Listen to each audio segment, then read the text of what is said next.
Hello everyone and welcome back to Prestige Reef. The other day I uploaded a video on my top 3 beginner fish for small tanks. Today we're going to tackle the larger ones. The start of this video will sound reasonably similar to that one because the same advice is valid for both big and small tanks. Before we get to that however, I've got a bone to pick with you guys. Recently I downloaded an app for YouTubers and it taught me two things. Firstly, of all the people that watch my channel, 79% of you are lurking in the background and aren't actually subscribed.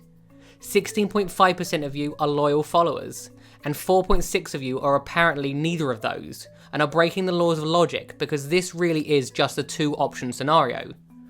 The second thing it taught me is that YouTube doesn't know how to count, because if you add up those numbers, it makes 100.1%, which is impossible.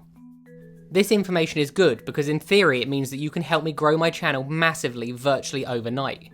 So why not come into the light, click that subscribe button and join the Prestige Reef team. Anyway, back to today's topic. The first thing I'd like to clarify is you need to make sure your tank is fully cycled before adding any fish. I'm a big promoter of fishless cycling, as it just isn't necessary to cycle with a live fish anymore. Exactly the same as selecting fish for a small tank, when it comes to selecting your first marine fish, there are several attributes you need to take into account to decide what purchase is right for you. These attributes include hardiness, price, compatibility, feeding, and tank size requirements. The last one of those isn't too much of a problem for those of us with larger tanks. Once you're confident you can tick all those boxes, you're off to a good start. For example, there's no point in getting a Sohol tang as your first fish, because they're hardy and easy to feed, because they're also reasonably expensive and can be extremely aggressive. For this reason, it's best to plan out your livestock list long before you purchase your first fish, so you can tell exactly which direction your tank is going and when to add what. This will allow you to do an extensive amount of research on your chosen few and will hopefully reduce the risk of impulse buys. This advice is exactly what I didn't do 11 years ago when I first started. I originally wanted a predator tank.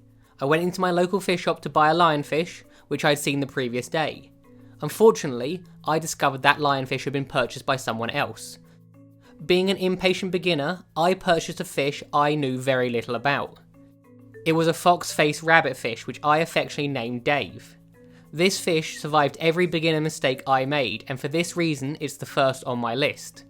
A Foxface Low is a reasonably inexpensive, commonly available hardy fish which will take most aquarium food, and will even become an invaluable member of your cleanup crew, picking at nuisance algae, which is a problem most beginners struggle with.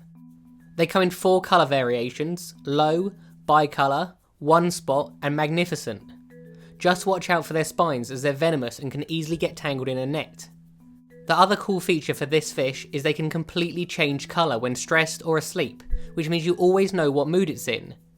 This attribute did however scare me at first because being a complete beginner, I thought its colour change meant it was dying.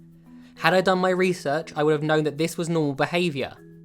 The only thing I would like to point out though is I did have one issue after about 5 years of owning one, and that's that it would annoy my acans, which would get them to produce slime.